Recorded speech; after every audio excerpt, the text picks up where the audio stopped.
Shalom teman-teman, kembali lagi kita berjumpa di dalam ngobrol seputar iman bagian yang kedua.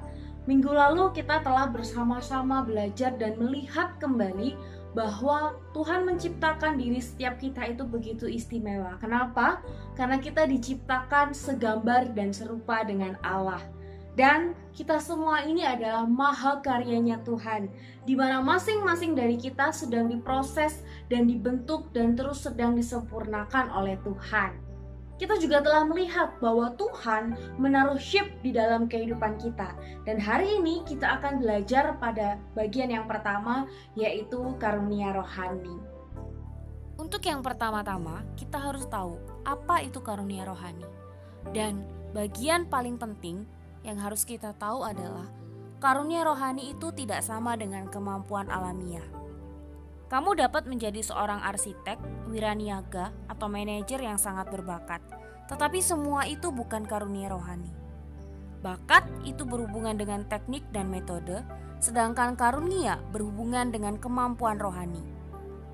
Bakat bergantung pada kekuatan alamiah, karunia bergantung pada pemberian rohani. Kedua, karunia rohani tidak sama dengan buah-buah roh yang dijelaskan dalam Galatia 5 ayat 22-23. Kasih, sukacita, damai sejahtera, kesabaran, kemurahan, kebaikan, kesetiaan, kelemah lembutan, dan penguasaan diri. Buah-buah roh memperlihatkan kontribusi Kristus pada karakter kita, sementara karunia rohani kita menyatakan kontribusi yang kita buat bagi kerajaan Allah. Jadi, apakah karunia rohani itu?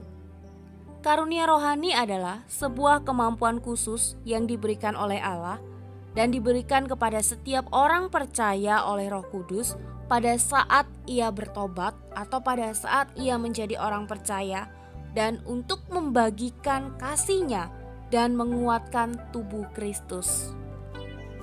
Alkitab menyatakan kepada kita dalam 1 Petrus 4 ayat yang ke-10 bahwa Allah adalah pemberi karunia. Allah telah memberikan berbagai karunia kepada setiap orang dari sekian banyak karunia rohaninya. Pergunakanlah semua dengan baik sehingga kebaikan Allah dapat mengalir melaluimu. Dan kita juga harus tahu bahwa tujuan dari karunia adalah kehambaan dan pelayanan, bukan untuk keegoisan. Lalu mungkin kita bertanya, mengapa Allah memberikan karunia rohani?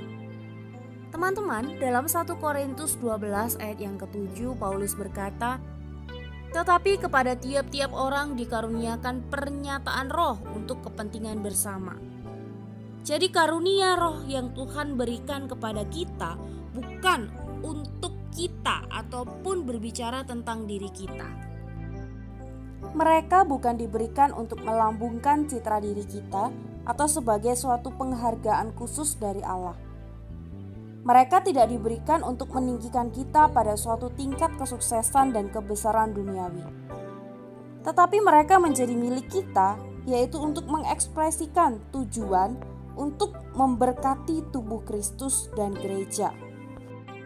Itulah sebabnya kamu perlu menjadi bagian dari sebuah keluarga dalam gereja. Menemukan karunia rohanimu bukanlah tujuan akhir, tetapi kamu harus menggunakannya untuk memberkati orang lain. Lalu mungkin kita juga akan bertanya, apakah setiap orang memperoleh sebuah karunia? Teman-teman, Alkitab memberi jaminan kepada kita bahwa setiap orang percaya menerima karunia dari Tuhan. 1 Korintus 7 ayat yang ke-7b.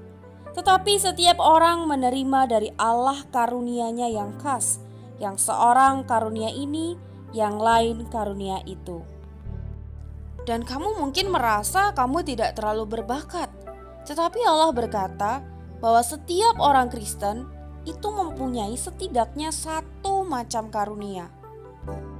Saat ini mungkin kamu belum menemukan karunia-karunia yang ada dalam dirimu, atau mungkin kamu belum memulai untuk menggunakannya. Tetapi kamu pasti memilikinya. Kamu mempunyai janji firman Tuhan tentang hal itu. Dialah yang telah memutuskan karunia apa yang diberikan kepadamu. Berapa banyak karunia yang kamu miliki tidak terlalu penting dibandingkan dengan menemukan dan mengembangkan karunia yang telah kamu miliki. Tempat terbaik untuk mengenali dan menggali karuniamu adalah di gereja, tubuh Kristus, di mana Allah telah menempatkan setiap kita. Hari ini bersama-sama kita akan membuka pembungkus karunia rohani yang kita miliki. Membuka pembungkus karunia rohani akan menolong kita untuk melihat mahakarya yang Allah telah tentukan bagi kita dan menemukan cara-cara yang luar biasa yang telah Ia buat untuk kita untuk menjalani hidup yang lebih berarti di dalam kita melayani orang lain.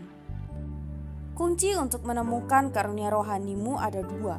Pertama, memeriksa karunia apa yang menurutmu telah kamu miliki.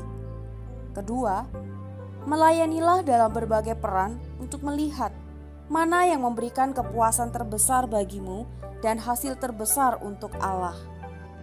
Karena itu, mari kita mulai dengan mengenali apa yang Allah identifikasi sebagai karunia rohani.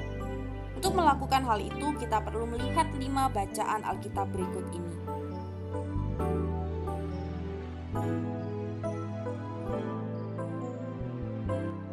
Dari bacaan-bacaan tersebut, kita dapat menarik sebuah daftar dari 20 karunia rohani sebagai berikut.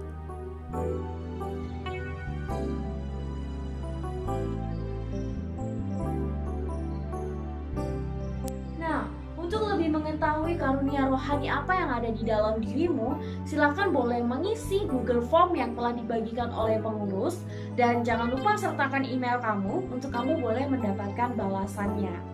Dan jangan lupa teman-teman untuk kembali bergabung di dalam ngopi minggu depan. Kita akan belajar dalam bagian yang kedua.